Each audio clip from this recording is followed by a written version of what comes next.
Hello guys, Malabar ಲಾಗಿಗೆ ಸ್ವಾಗತ. ಇವತ್ತಿನ special ಬಂದ್ಬಿಟ್ಟು ವೈಟ್ ಪುಲಾವ್ ರೆಸಿಪಿ. ಸೂಪರ್ ಆಗಿ ಟೇಸ್ಟಿಯಾಗಿ ಹಾಗೆ ಈಸಿಯಾಗಿರೋಂಥ ಒಂದು ವೈಟ್ ಪಲಾವ್ ರೆಸಿಪಿ. ಅದು ಹೇಗೆ ಮಾಡೋದು ನೋಡೋಣ. ಅದಕ್ಕಿಂತ ಮೊದಲು ನಾವು ಇಂಗ್ರೀಡಿಯೆಂಟ್ಸ್ ನೋಡೋಣ ಬನ್ನಿ.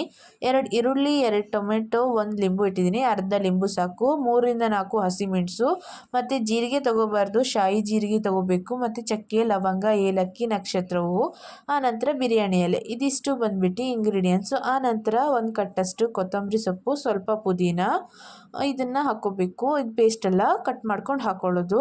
ಆನಂತರ 2 ಟೇಬಲ್ ಸ್ಪೂನಷ್ಟು ಬಿರಿಯಾನಿ ಪೌಡರ್, ಆನಂತರ 2ರಿಂದ 3 ಶುಂಠಿ ಬೆಳ್ಳುಳ್ಳಿ ಪೇಸ್ಟು, 2ರಿಂದ 3 ಸ್ಪೂನಷ್ಟು, ಮತ್ತು 2 ಮ್ಯಾಗಿ ಕ್ಯೂಬ್ಸ್, 1 ಬೌಲಷ್ಟು ಅಕ್ಕಿ.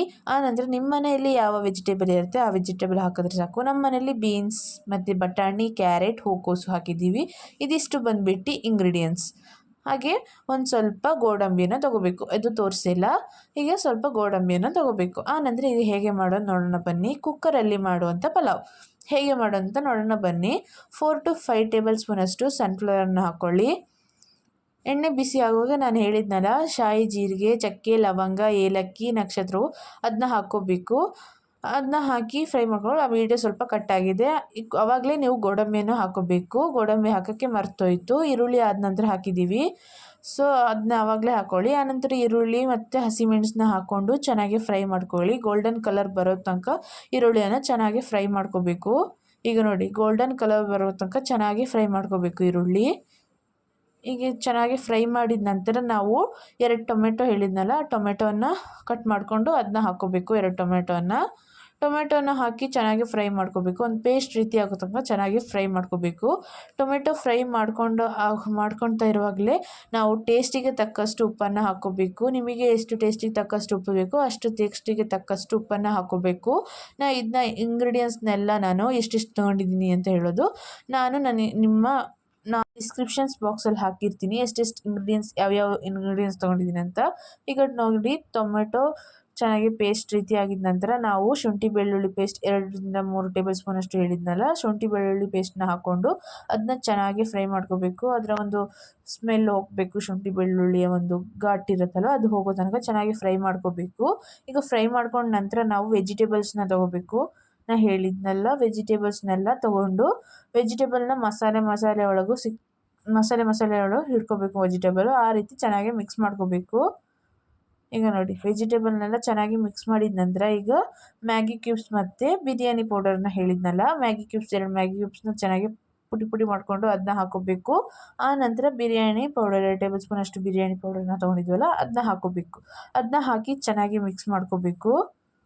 ಈಗ ಚೆನ್ನಾಗಿ ಮಿಕ್ಸ್ ಮಾಡಿದ ನಂತರ ನಾವು ಎಷ್ಟು ರೈಸ್ 1 ಬೌಲಷ್ಟು ನಾವು ರೈಸ್ ತೊಗೊಂಡಿದ್ವಿ ಅಲ್ವಾ, ಹಾಗೆ 2 ಬೌಲಷ್ಟು ನೀರನ್ನು ತೊಗೋಬೇಕು. ಈಗ ನೀರನ್ನು ಹಾಕ್ಕೊಂಡು, ನೀರು ಹಾಕೋಕ್ಕಿಂತ ಮೊದಲು ಕೊತ್ತಂಬರಿ ಮತ್ತು ಪುದೀನ ಸೊಪ್ಪನ್ನು ನಾನು ಹೇಳಿದ್ನಲ್ಲ, ಚಾಪಾಗಿ ಕಟ್ ಮಾಡ್ಕೋಬೇಕು.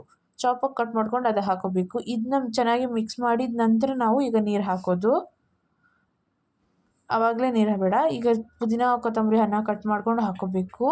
ಅದನ್ನ ಕಟ್ ಮಾಡ್ಕೊಂಡು ಹಾಕಿದ ನಂತರ ಈಗ 2 ಬೌಲಷ್ಟು ನೀರನ್ನು ತೊಗೋಬೇಕು. ನೀರನ್ನ ಹಾಕಿ ಚೆನ್ನಾಗಿ ಮಿಕ್ಸ್ ಮಾಡ್ಕೋಬೇಕು ತರಕಾರಿ. ಈಗ ನೋಡಿ, ಈಗ ಚೆನ್ನಾಗಿ ಮಿಕ್ಸ್ ಮಾಡಿ ಮುಚ್ಚಳವನ್ನು ಬಿಸಿಲು ಹಾಕ್ಬೇಡಿ, ಮುಚ್ಚಳವನ್ನು ಮುಚ್ಚಿಟ್ಟು ಸ್ವಲ್ಪ ಒಂದು ಕುದಿ ಬರೋ ತನಕ ಕಾಯಿರಿ. ಆನಂತರ ಈಗ ಲಿಂಬು ರಸ ಹೇಳಿದ್ನಲ್ಲ, ಅರ್ಧ ಲಿಂಬು ಅಷ್ಟೇ ಸಾಕು. ಸೊ ಅರ್ಧ ಲಿಂಬುವನ್ನು ಹಾಕಿ ಸ್ವೀಸ್ ಮಾಡಿಕೊಂಡು ಈಗ ಕುದಿ ಬರ್ತಾ ಇದೆ ನೋಡಿ. ಈಗ ಕುದಿ ಬರುವಾಗ ನಾವು ರೈಸನ್ನು ಹಾಕ್ಕೋಬೇಕು. ಅಕ್ಕಿಯನ್ನು ಹಾಕಿ ಚೆನ್ನಾಗಿ ಮಿಕ್ಸ್ ಮಾಡಿ, ಆನಂತರ 1 ಟೇಬಲ್ ಸ್ಪೂನಷ್ಟು ತುಪ್ಪವನ್ನು ತಗೊಳ್ಳಿ, ನಂದಿನಿ ತುಪ್ಪ. ಅದು ಒಂದು ಸ್ವಲ್ಪ ಫ್ಲೇವರ್ಫುಲ್ಲಿಯಾಗಿ ಬರುತ್ತೆ. ಸೊ ನಂದಿನಿ ತುಪ್ಪವನ್ನು ಹಾಕಿ, ಸ್ಪೂನಲ್ಲಿದ್ದರೆ ಒಂದು ಸ್ವಲ್ಪ ನೀರಿಗೆ ಹಿಂಗೆ ಟಚ್ ಮಾಡಿ ಅದು ಹೋಗಿಬಿಡುತ್ತೆ. ಅಷ್ಟು ಸ್ಪೂನಲ್ಲಿದ್ದು ನೋಡಿ, ಬಿಸಿಗೆ ಹೋಗ್ತಾ ಇದೆ. ಈಗ ಇದನ್ನ ಮಿಕ್ಸ್ ಮಾಡಿಕೊಂಡು ಮುಚ್ಚಳವನ್ನು ಮುಚ್ಚಿ 2 ವಿಸಿಲ್ ಬರೋ ತನಕ ನಾವು ಕಾಯೋಣ. ವೈಟ್ ಪಲಾವ್ 2 ವಿಸಿಲ್ ಸಾಕು ಗೈಸ್. 2 ವಿಸಿಲ್ ಬಂದಿದೆ. ಮೀಡಿಯಮ್ ಫ್ಲೇಮ್ನಲ್ಲಿಟ್ಟು 2 ವಿಸಿಲ್ ಮಾಡಿ, ವಿಸಿಲ್ ಆಗಿದೆ ನೋಡಿ, ತೆಗೆದ್ರೆ ಮೊಬೈಲಿಗೆ ವಾಸನೆ ಬರ್ತಿದೆ ಗೈಸ್ ಪಲಾವಿಂದು. ಆ ರೀತಿ ಒಂದು ಸೂಪರಾಗಿ ಈಸಿಯಾಗಿರುವಂಥ ಪಲಾವ್ ರೆಸಿಪಿ. ಆದರೆ ಆವಿ ಮೊಬೈಲಿಗೆ ಬರ್ತಾಯಿದೆ ಪಲಾವಿಂದು. ಸೊ ನೋಡಿ, ಸೂಪರಾಗಿ ಟೇಸ್ಟಿಯಾಗಿ ಈಸಿಯಾಗಿರುತ್ತೆ, ಹಾಗೆ ಎಲ್ಲರಿಗೂ ಇಷ್ಟ ಆಗುತ್ತೆ. ಮತ್ತು ಈ ವಿಡಿಯೋನ ಯಾರಾದರೂ ಮೊದಲ ಟೈಮ್ ನೋಡಿದ್ರೆ ಲೈಕ್, ಶೇರ್, ಕಮೆಂಟ್, ಸಬ್ಸ್ಕ್ರೈಬ್ ಮಾಡಿ. ಹಾಗೆ ಬೆಲ್ಲೈಕನ್ನ ಕ್ಲಿಕ್ ಮಾಡೋದು ಮಾತ್ರ ಮರಿಬೇಡಿ ಗೈಸ್. ಹಾಗೆ ಈ ಪಲಾವನ್ನು ನೀವು ಮಾಡಿ ನನಗೆ ಕಮೆಂಟ್ ಮೂಲಕ ತಿಳಿಸಿ ಹೇಗಾಗಿದೆ ಅಂತ.